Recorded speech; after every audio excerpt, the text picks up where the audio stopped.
Problem with a lot of people, though, you know what? It doesn't matter what you say, they're not going to listen. Have you shown them something? No. It's not that. See, well, it says that. It says red right there. Red. R-E-D. Yeah, but you have to read it in the spirit to understand. It means blue. Well, over here it says up. U-P. Up. Yes, but brother, you have to have faith. It means down. Okay. Whatever. Many miracles come with prophets. This is how Allah gives them the clear identification, so you know you got to follow them. In Surah Ar-Rum, for instance, it begins immediately talking about the Romans had been defeated in the nearest land, which was the Arabian Peninsula. And after this defeat, though, they're going to be victorious within 3 to 9 years. It's a word in Arabic that means 3 to 9 years. And sure enough, they were badly defeated in Antioch in 613, and as a result, the Persians swiftly pushed them on all fronts. It was hard to imagine the Romans would ever defeat the Persians, but sure enough, the Quran was right, because the Romans were victorious within 3 to 9 years. It was in the year 622, 9 years after the Romans' defeat. The two forces met again on Armenian soil. The result was decisive victory in favor of the Romans. MashaAllah. Prophecy was fulfilled. Now that's a prophecy, though, in the time of Muhammad. So the detractors from Islam would say, well, he made it up after the fact. Never mind the fact that we know when it was revealed because people were reciting it. But they'll still say, well, I don't believe that. I don't want to believe that. It's not mentioned in this book, but most of you will know it when I mention it to you. The most amazing miracle that I know of, dealing with the Quran and the Prophet Muhammad sallallahu alaihi wasallam, is one that I thought about after I saw a movie called Back to the Future. The movie Back to the Future talks about a guy who goes in the past, then he wants to go back to the future. They had another sequel to it where he goes into the future, then a third sequel to it where he goes in the future, and then he goes way in the past back to the Old West, and then goes back and forth. He's going back and forth and back and forth. Michael J. Fox was in that. But I thought about this, and then I thought about something. Nobody could really predict things that happened in the ancient past that people are arguing about. They don't even know what it is for sure. But somebody to predict something in the past and then make a connection with that to something in the future. Do you think somebody could do that?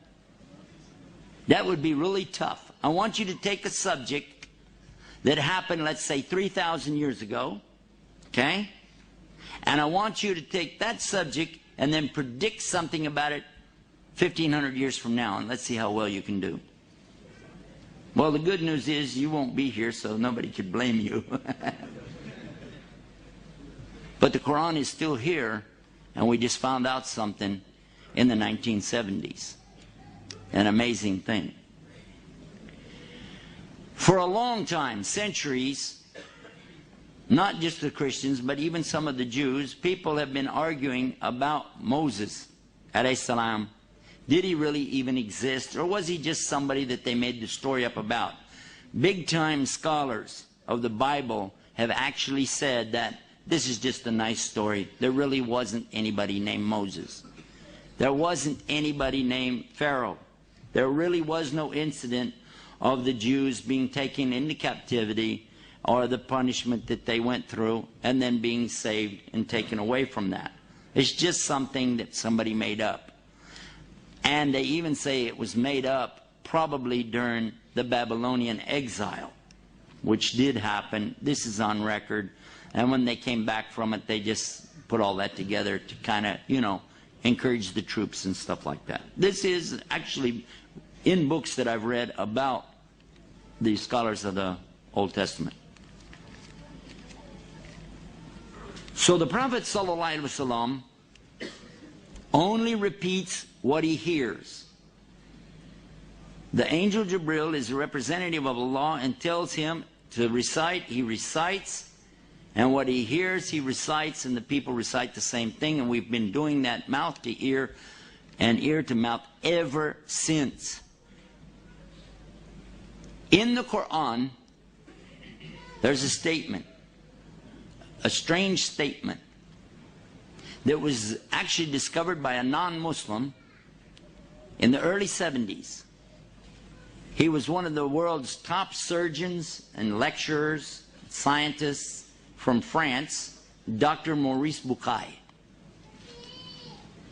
He was asked to go to Cairo, Egypt, to examine the corpse of a mummy. They wanted to do some forensic work on it to get some information and discover whatever they could from this mummy. He was amazed because he said, we can prove that this person died of drowning. He was asphyxiated, meaning that his lungs filled with water, and he died from this. He said, therefore, I have to conclude from this and the time period, this fits exactly the story of the Bible. This was Pharaoh of the time of Moses. And he was so amazed. He was shocked. But do you know what happened? The people in Cairo, happened to be Muslims, of course, they said, it's no big deal. We already know that. He said, yes, but we've discovered him. And they said, well, we know that too. He said, no, I mean, this is his body. And it's here. And they said, well, we know because it's in the Quran. He said, the what? So he gets introduced to a subject called the Arabic language. He began to study it until he could understand the Arabic well enough to actually translate for himself every single word. Because he wanted to know, what is this book? Because it says in it that Allah is going to punish Pharaoh in a very specific way, that he is going to drown him, but he's going to preserve his body as a sign. And sure enough, he's a sign for all to see today, because that body has been put on tour and taken all around the world to show this Pharaoh. If you haven't seen it, I have. I saw it when it was on exhibition in Chicago. Happened to be up there, went to the museum and saw it. They've toured this body around the world and said, most likely, this could be Moses. Not Moses himself, but the Pharaoh of Moses' time. There he is. Amazing. Huh? But that's not where it ends. Dr. Bucaille continued his study until he managed to go through the disciplines of geology and geography, astronomy, embryology, and prove without a shadow of a doubt that every single reference in the Quran to science is absolutely, emphatically proven to be correct. It was his book that was first published in the French language that really stood the science people up on their ear. It was translated then into the English language, and it was called in English, the Bible, the Quran, and Science. He wrote another book, The Origin of Man, because it became evident, without any doubt, what Allah had said in the Quran proves there is a God, a creation, and human beings did not come from monkeys. And we believe that as Muslims. Although I still wonder, when I look at my brother-in-law, I can't help but think that, never mind, this is another subject.